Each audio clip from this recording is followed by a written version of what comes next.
What's up, everyone, and welcome to ClearTalk. So in this video, we're going to be talking about the government shutdown.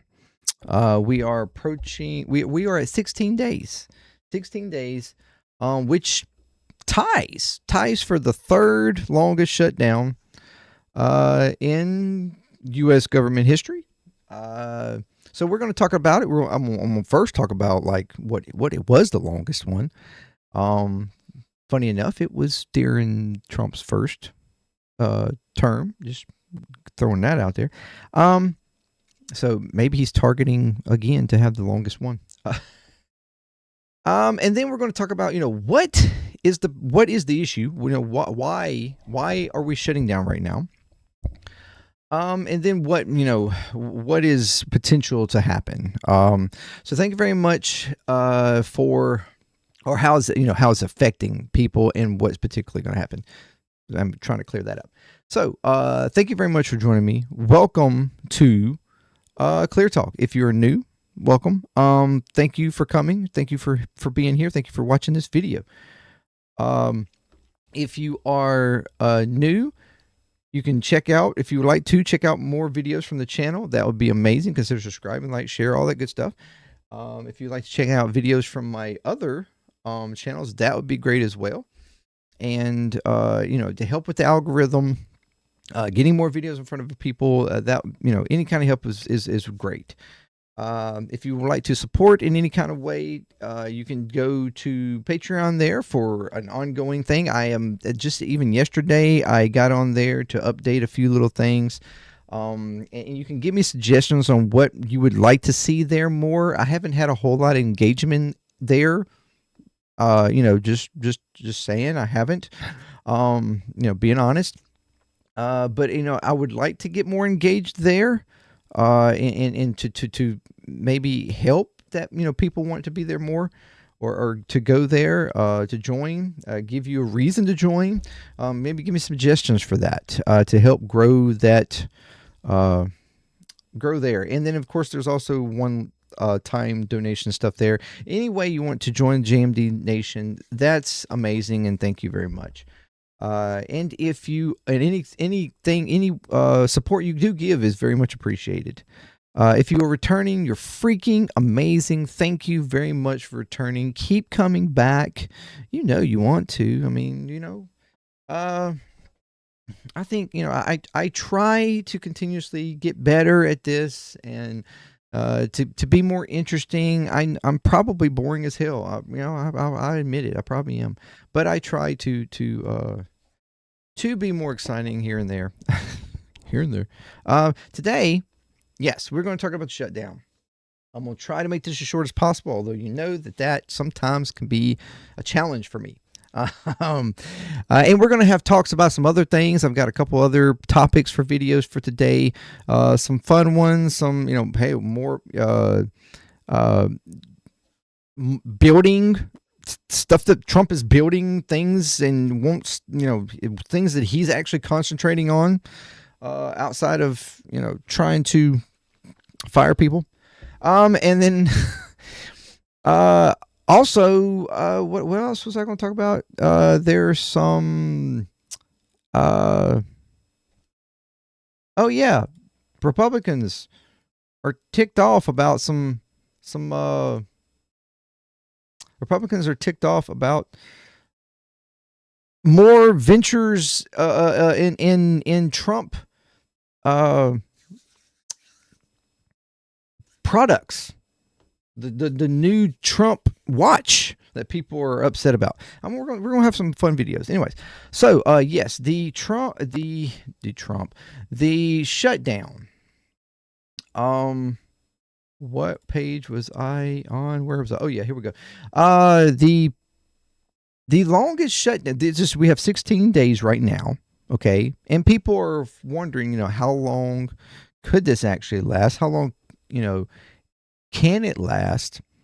How long has any in the past lasted?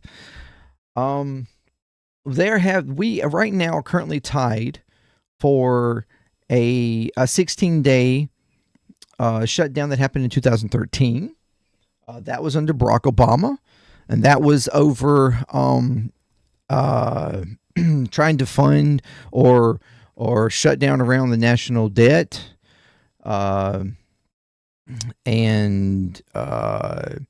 the government at risk of defaulting on its obligations without congressional authority for further borrowing. And Obama signed a bill shortly after midnight on October the 17th, 2013, which with the litigation that also authorized more borrowing. So that was over government workers started furloughs.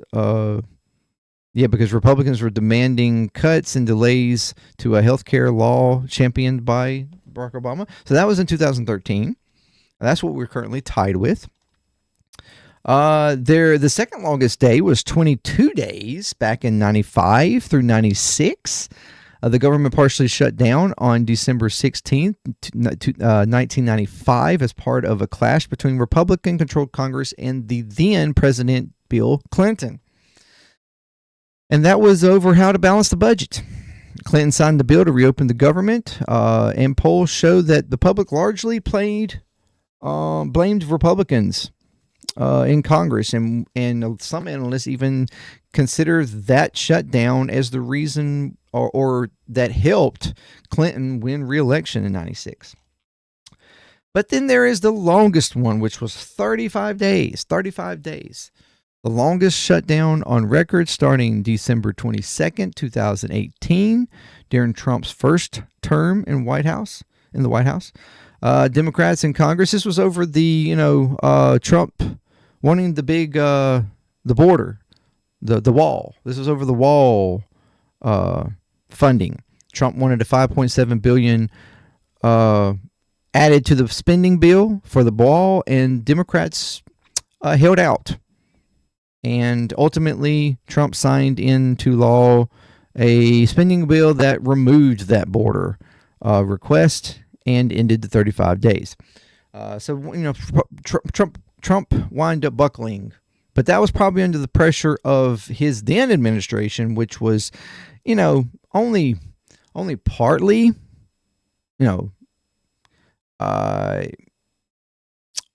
partly with his ideology, but there was a lot of people who were more like regular old,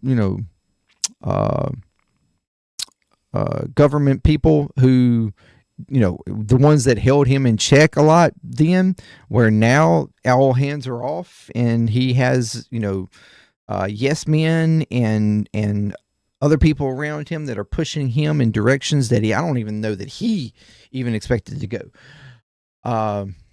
So yes, that is our little short bout in history there for what is going on. So what's going on right now? Right now we have the Republicans. What is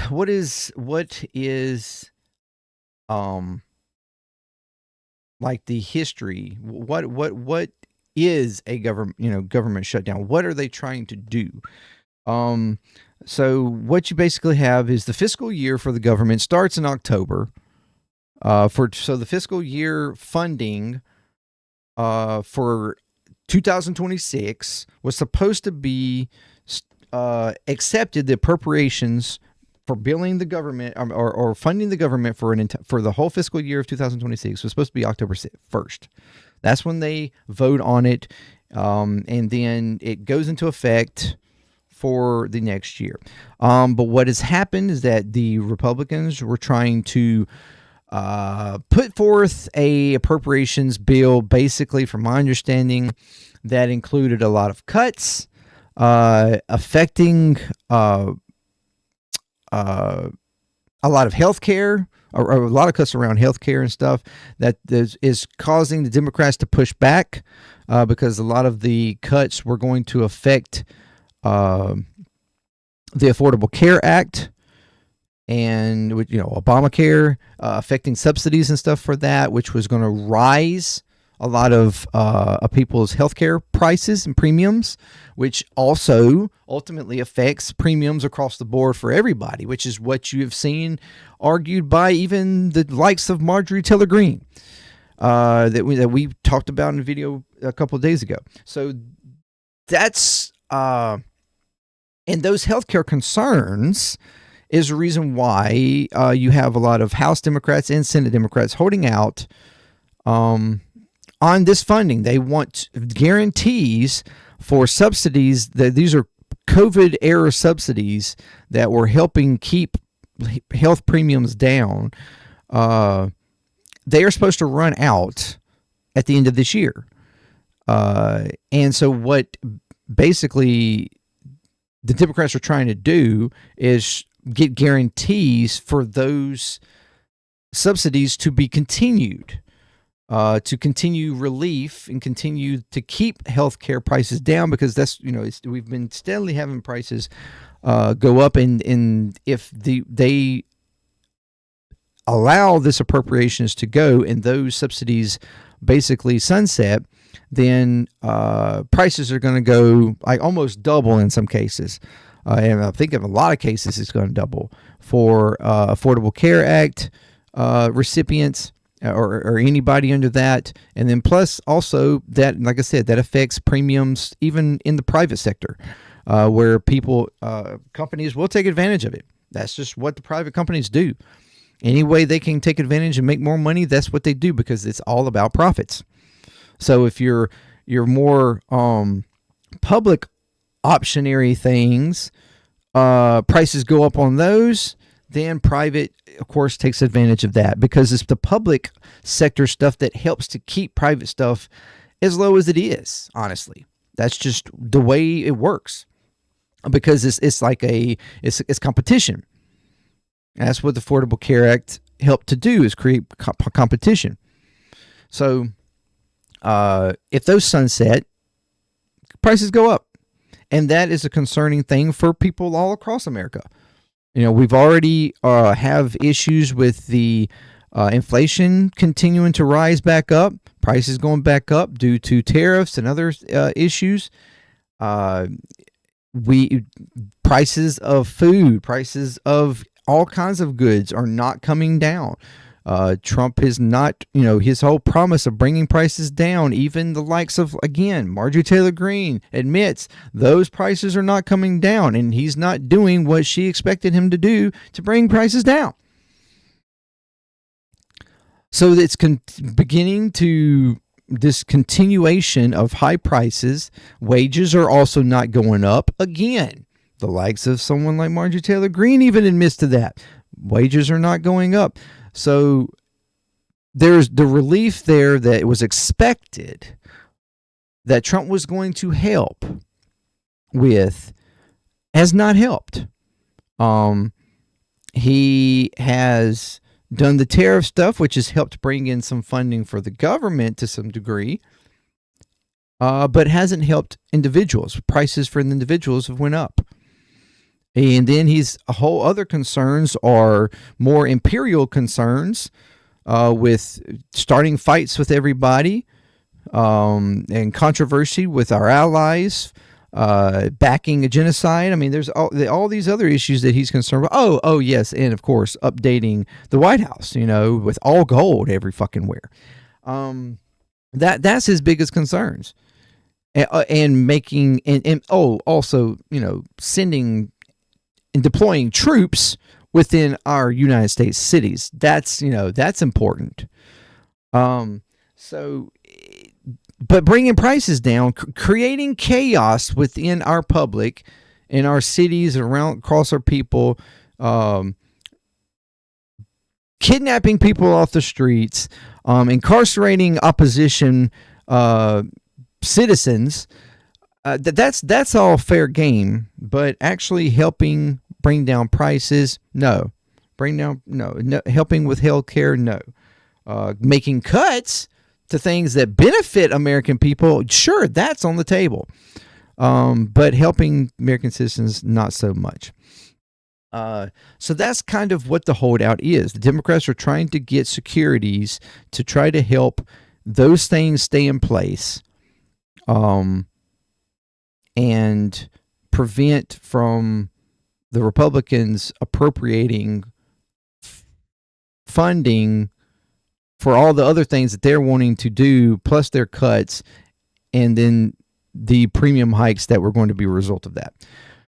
So that's where they're standing, and crazy enough, this is the one time that the Democrats have actually, as far as like legislatively, have actually done some pushback on this administration so far.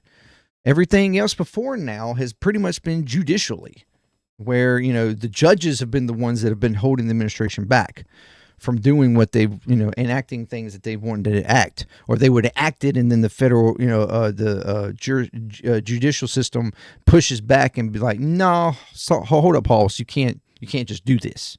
Okay, this is like illegal, or at least, you know, potentially illegal or wrong. But the Democrats congressionally have really not done a whole lot of pushback. You know, rhetoric pushback, maybe, you know, wagging their finger like they normally do, which is just complete bullshit, and doesn't really do and affect anything.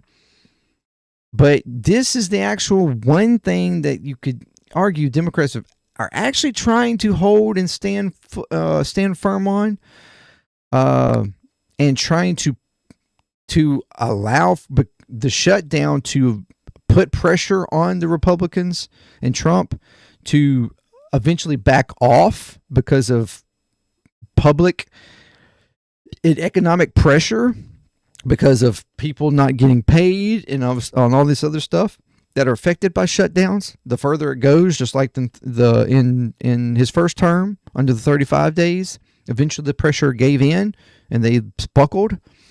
But we're talking about a different Trump here. We're talking about a Trump 2.0 that seems to even more so not give a fuck.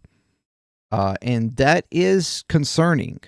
That is very much concerning. Matter of fact, he seems to be doing more of taking advantage of it, using it as a reason to get rid of people and make more cuts. There again, being brought by pushback by the judicial system in order to protect people. Because Trump basically is saying over and over again that he doesn't care. He doesn't mind letting go of people. He doesn't mind people not getting paid and losing their jobs. He is perfectly okay with that. He doesn't care. So we have a article here from CNN I want to go over. Democrats set a shutdown snare for Trump, but may walk into his trap instead. So this is a pretty good article. I read through it and thought, you know, they're making some good points here.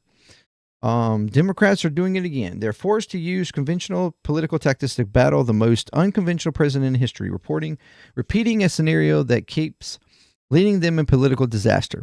At first sight, the third week of the shutdown, things seem to be working out better than expected for the opposition party locked out of Washington power. They've made their key issue, looming health insurance premium hikes, a national story. They've opened division in the Republican Party. I mean, we've seen the division where you have the more Marjorie Taylor Greenish ones pushing back on their party, being like, you know, y'all are actually to blame here. I mean, both are kind of to blame, but you're not making it look good for us. Like, you were potentially going to ruin midterms by doing this action. And contrary to stereotype, they didn't immediately cave, showing supporters a backbone. In classic shutdown politics, this might have laid a decisive trap for their Republican opponents, as the human cost of the shutdown mounts to create a political imperative for the party to empower to find a off-ramp, which is what typically happens. You put enough pressure and they have to back down, because, you know, Republicans are known for pushing for the most that they can possibly push and get away with as much as they can possibly get away with. I mean, Democrats kind of do that to some degree, but not near about as much as the Republicans. And this, you know, but this is the nihilistic age of Trump. The president doesn't just move the goalpost, he rips up the entire pitch. So assumptions that governed previous shutdowns over 30 years of bitter partisanship in Washington may not apply. The shutdown started 3 weeks ago when Senate Democrats refused to back a 7-week spending bill, using the end of government funding as leverage to try to force Republicans to extend expiring Affordable Care Act subsidies and to push for a rollback of Medicaid cuts contained in Trump's big domestic agenda law. So there's what they were trying to do also is trying to push the administration to roll back on those Medicaid cuts that they were trying to do in that, big, beautiful bill. Republicans are willing to talk about extending the subsidies, but won't do so until Democrats back down and vote to reopen the government on their terms. And that's what's happening is Republicans are trying to push. They're basically saying, look. We know that y'all, want some kind of assurance on these subsidies that are about to expire. We can talk about that. We've got another 2 months to talk that out and try to figure out something, to do there. But let's just go ahead and reopen the government for now with, this appropriations that we've done. And then we can maybe work out something there, which we all know is bullshit. Okay. And Bernie Sanders says as much. Anyone that thinks that tomorrow they'll suddenly start negotiating, I think is smoking something that is illegal in many states. And he's right. If they're not going to agree to it now, they're not going to agree to it in a month or two. It's just simple as that. Senate Republican Majority Leader John Thune told MSNBC Thursday he could guarantee Democrats a vote on extending Obamacare subsidies, but could not guarantee the measure would pass. Duh. Sanders and AOC, both leading progressives, however, said at a CNN town hall they wouldn't vote for any bill that reopened the government without a guarantee for the GOP to extend subsidies that are due to expire at the end of the year. Shutdowns usually end when the political, human, and economic pressure becomes so acute that one party has to quit.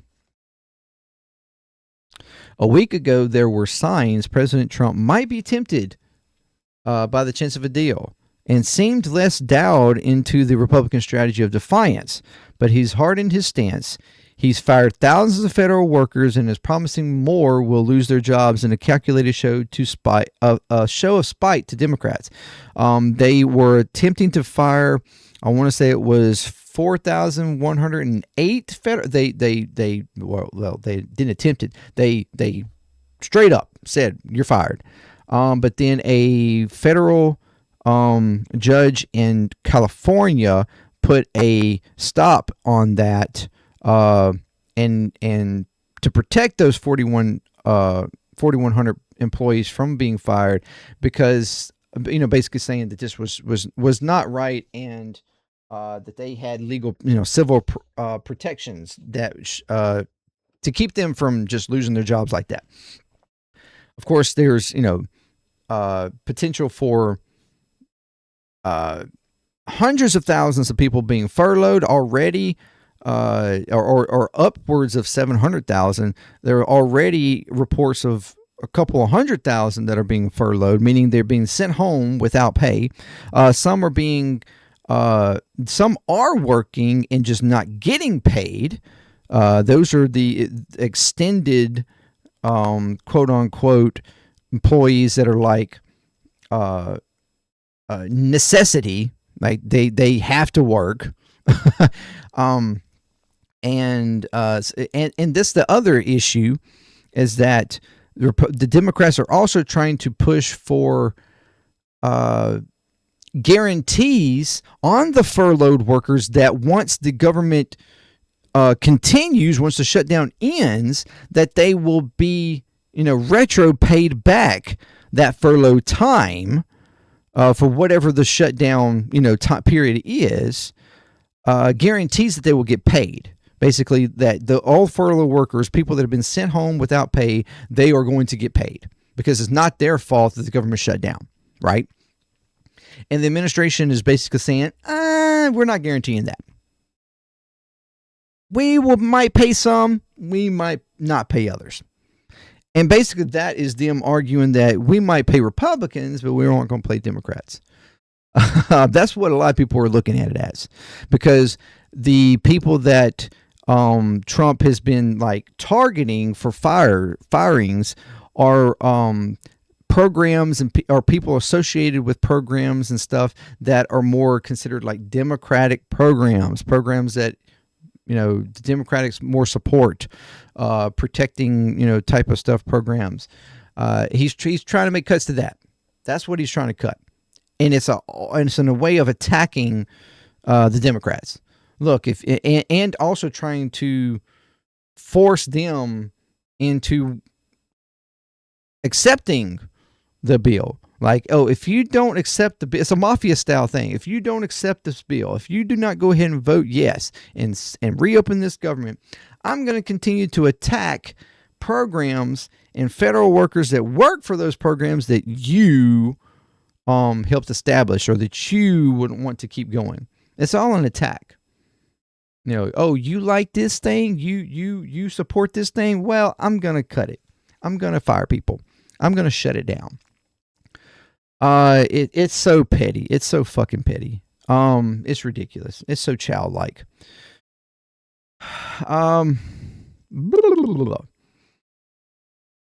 Democrats' efforts to highlight their campaign is also difficult amid the kaleidoscope of chaos constantly stirred by the president, who has for now made peace in Gaza. Yeah, we know that's bullshit.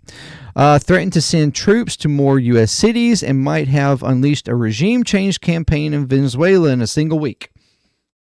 Wow. Poof. I can't believe the dude did not get the Nobel Peace Prize. I mean, he's such a peaceful president. In Washington, at least, the healthcare issue keeps getting drowned out. The Trump's willingness to ignore legal constraints and apparent belief that federal money is his own personal political slush fund opened the way to workarounds so he could pay service workers and FBI agents while other furloughed workers go without wages. So yes, he did. They found a way through where was it? Yes, they decided to use research and development funding from the office. They used $8 billion is being moved from accounts focused on research and development and testing and evaluation efforts to the Pentagon, or basically to the Pentagon to continue paying for military people, and I guess also potentially the FBI and stuff like that. And Trump plans to divert tariff revenues to keep nutrition assistance for pregnant women and mothers of young children from running out. But delaying the expiration of such funding, he may be able to defray public damage and set the stage for weeks more of shutdown. So that's the idea. That if he makes sure that our service people are paid, give this nutrition assistance some funding that, makes him look good with mothers and children so it doesn't run out, and can kind of push and keep this going along, because he's not really concerned about regular people, but it just makes him look good that, hey, I'm paying our service people to help defend our country, and I'm helping protect women and children. That's the most important things as far as his image is concerned for his base that go, fuck yeah, he's the man. That's all he cares. It's also unclear whether Trump, a billionaire who probably hasn't lined up at a crowded airport security checkpoint in decades, because we've seen where flights and stuff are being canceled and they're being holed up and all of that because of people not getting paid, not being at work because they can't get paid. There's a whole thing going on, and it's affecting almost every sector of federal sector, period, across the board. who often seemed to be looking out mostly for himself, is susceptible to the mounting tales of human anguish and inconvenience imposed by the shutdown. And he sure doesn't feel the stigma of heading a government that is closed. Instead, he uses the opportunity to further eviscerate a federal machine devastating by his indiscriminate job cuts. He's not destroying the town to save it. He's destroying the town because he enjoys destroying the town. And I can't disagree with that. I certainly can't disagree with that. What do Democrats need to reconsider the tactics? To prevail on a shutdown, therefore, Democrats will need to find ways to reimpose the political pain that Trump has neutralized. Or can they hit on a political incentive for the president to tempt him into talking a possible deal in the way that would undercut House Speaker Johnson's position? But they will keep coming up again with the same problem. This is a president who denied the results of a fair and free election. He declined to bow out of politics when he was convicted of a crime, and who seems to regard the Constitution as a list of rules to be flouted. With his track record, there's no reason to believe that any pressure will force him to change his behavior. I can't disagree there either. AOC said that her party would not fall for the president's intimidation. We have to make sure we are expanding and continuing the fight and not falling for the fine print, not falling for the tricks, and not falling for the politics around this. Democrats must consider whether the mounting consequences of the impasse in terms of lost jobs, missed paychecks for federal workers, and economic and social fallout can be justified by any feasible political result. Can they even expect a tangible result in a month that they would not get now if they were to sue peace with Republicans? Basically, that's exactly what I said earlier. Could they expect within a couple of months for the Republicans to actually, work with them in solving their concerns if they were to go ahead and make peace with Republicans and pass these appropriations? That's and you can't. The resolve of Senate Republicans seems to be hardened at the shutdown drags on. I just don't see what's going to get us out of it, because what my Democrat colleagues are asking for, this, it's just not realistic. That's Louisiana Senator John Kennedy. That fucktard. I think this will be the longest shutdown in the history ever, and I'm actually thinking that's what Republicans want. I think they genuinely want this to be the longest shutdown ever, and hoping that the overall consensus is that it was the Democrats' fault.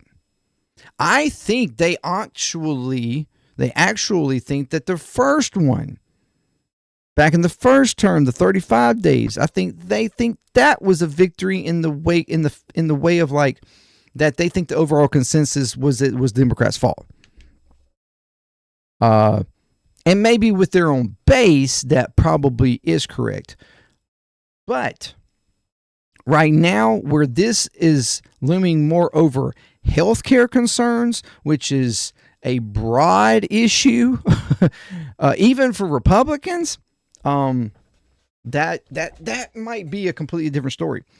Democrat leaders might also have expected more blowback to Johnson's refusal to recall the House, but complaints that lawmakers are loafing off while citizens get hurt doesn't seem to yet be cutting through. Earlier polling showed that most voters blame Trump and Republicans for the shutdown, but more recent surveys suggest that the parties have not yet turned politics have not yet turned disastrous for either party. In a CBS poll earlier this month, 52% disapproval of Trump's handling of the shutdown. The figures for congressional Republicans and Democrats on the issue were 52 and 49 respectively. One problem for Democrats is that they are viewed so unfavorably by Americans. There may be little confidence that they can do anything right, which is true. I mean, especially even amongst Democrats, that they are so lackluster and just a go along to get along attitude for the most of Democrats in Congress, that they're unappealing. That's the reason why there's been such a call here lately for all of them to fucking be replaced, because they've come across as worthless, except for a few handfuls that have actually been pushing, but those few handfuls aren't enough to do anything. Still, the core Democratic argument in the shutdown is potent because it's rooted in a concern millions of Americans share: rising health costs and the seemingly endless premium spikes that batter consumers every year. Proof that they are fighting on the right ground can be seen in many Republicans in the way many Republicans agree with their position, most notably the pro-Trump MTG. Oregon Democrat Senator Jeff Merkley said Wednesday that he was facing no pressure from his constituents to end the shutdown. The pressure is completely the opposite. People understand it's over health care. So there are some sectors of this country, a lot of people are being like, yeah, the government shut down, but I get it, because y'all are fighting for health care. And this is a problem. Even like Marjorie Taylor Greene has stated herself, health care is a problem. And she would rather defend that. And the Republicans just accept, what the Democrats are asking for, and let's go on, let's move on. Because she understands that the premiums go up, or for if the Affordable Care Act premiums go up, that it affects everybody. She actually gets that. It's doesn't take a fucking rocket scientist. But while the shutdown is all about healthcare, it is not only about healthcare. This explains why winning a simple concession on ACA subsidies, for instance, may not be enough to declare a political victory, even if comprehensive win may not be realistic. For nearly 10 months, Democrats have been battered by Trump programs. Programs their voters hold dear have been destroyed. The democracy they cherish has come under severe assault, and a party that has been wandering the wilderness looking for purpose has been able to do almost nothing to stop it.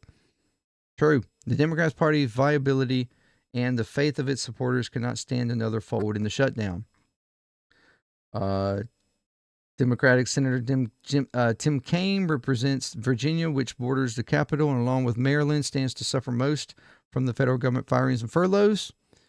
But he told Jake Tapper on Wednesday voters aren't ready to give in. Donald Trump started to punish us the day he was inaugurated, and it's time to stand up and put the punishment to stop. Get the punishment to stop. I'm not hearing the message, we've got to give in to the bullies. They are saying we're tired of it. We are tired of the layoffs. We're tired of canceling economic development projects and having funds pulled back from the state. It's time to draw the line and stop it. Unless sentiment changes among his voters, it may be a while before Democrat senators feel unbearable pressure to call a halt. Like Trump, the political incentives to give up don't yet outweigh them to keep going. So Kennedy might be right. The shutdown may only have just begun. The next outside leverage point may be Thanksgiving, when the annual travel crush would be a nightmare amid airport security delays and air traffic control snarls caused by workers calling in sick after working weeks without pay. But the holiday is still 6 weeks away. I thought that was a pretty good article, and it pretty much states it straight out that there is concerns on both sides, but the point is that so far the concerns and issues are not outweighing the fight for either side. Although I would argue that I think there's probably more pressure on the Republican side as of right now. So that is where we stand at the moment, and I think this will continue. I'm not sure that.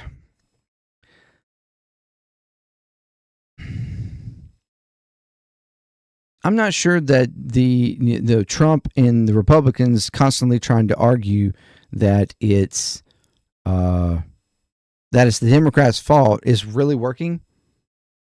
I mean, the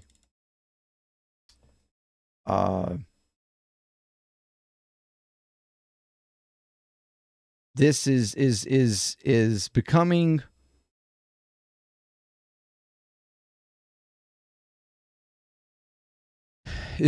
an issue for everybody. The issue of what Trump and them are doing.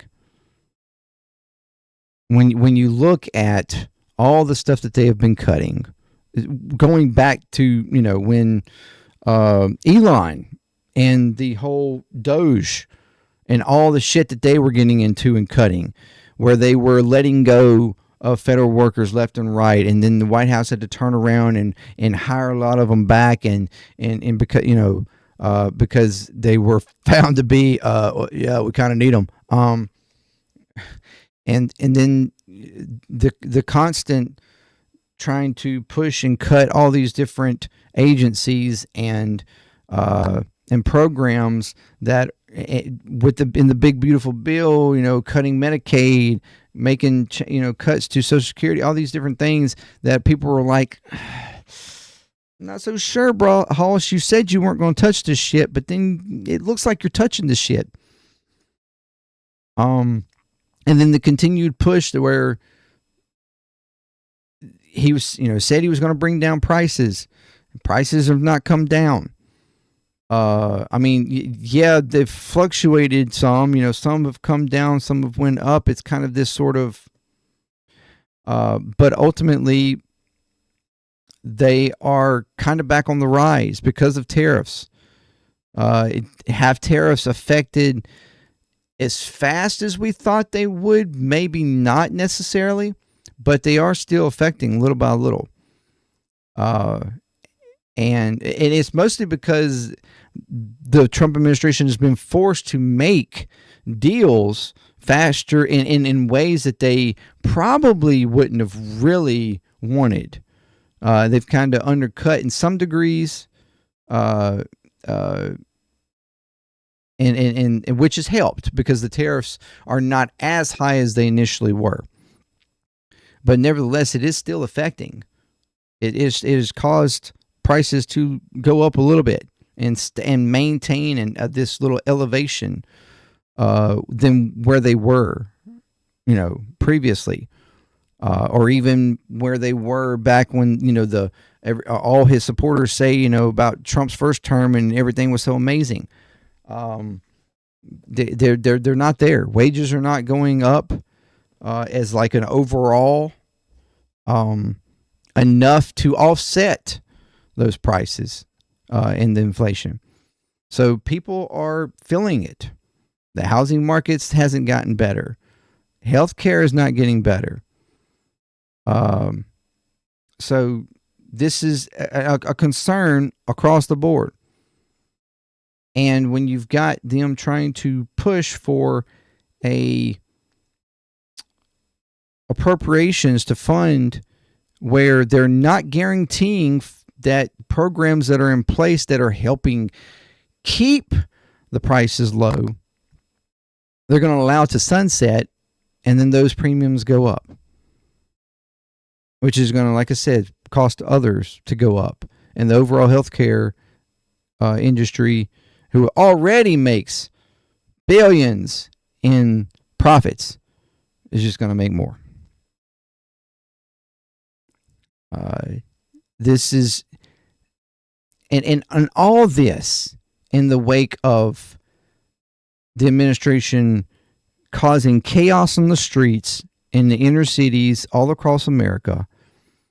The visuals of seeing people grabbed out of their cars and arrested and, or disappeared by people in military gear, or even in sometimes just regular ass clothing with their faces covered, looking like criminals themselves.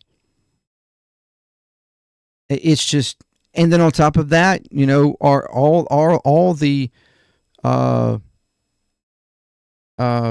international issues are, the genocide, Israel, our ongoing, what looks to be a regime change once again in Venezuela, our fights with everybody else, Canada, Greenland, Panama, bombing, Iran, bombing Somalia, bombing all these other places, bombing Venezuelan boats. Even one of them was what they thought Venezuelan was actually a Colombian boat. All these things that they're doing. Oh, and then Trump finding, all this time to redecorate the White House and all this gold and stuff, and what we're going to talk about in a minute in another video about his walk of presidential fame, and the just clear pettiness that was still, even in that, something that should be serious and respectful. He still finds a way to be petty and disrespectful and childlike, and this is what you are getting. This is what you're getting in a Trump presidency, in a Trump administration that is headed by the likes of Trump, by the likes of someone like Stephen Miller, by the likes of a Rubio, by the likes of a fucking headshot. These people are not serious people. Or they're serious people, but in the wrong ways.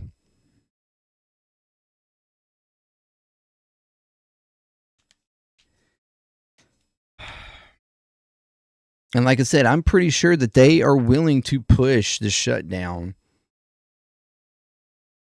to potentially be the longest in history.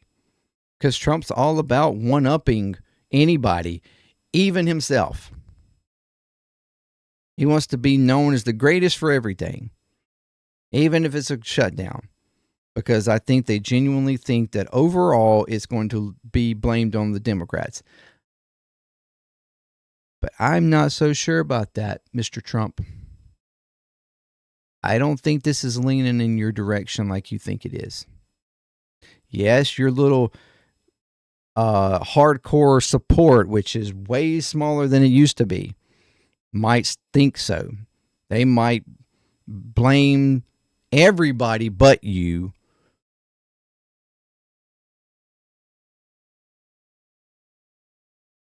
That little 23-25% of people that just can't pull their head from your ass. Yeah, maybe so. But the rest of the country, I think we see through you. I think we see through what's going on. I try to hold that I have ultimate faith in the overall population of the country, that the overall population does have common sense and can look and see bullshit, even if it takes some a little while longer than others.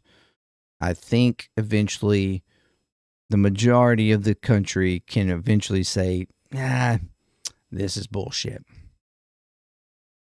You're fucking with me now. You're fucking with my friends. You're fucking with my family. And this is bullshit. So, let me know what you think. I tried to keep this short. This will be the longest one of the day, I'm pretty sure. Thank you very much. And until next time, peace, clear talk. I'm out. With love.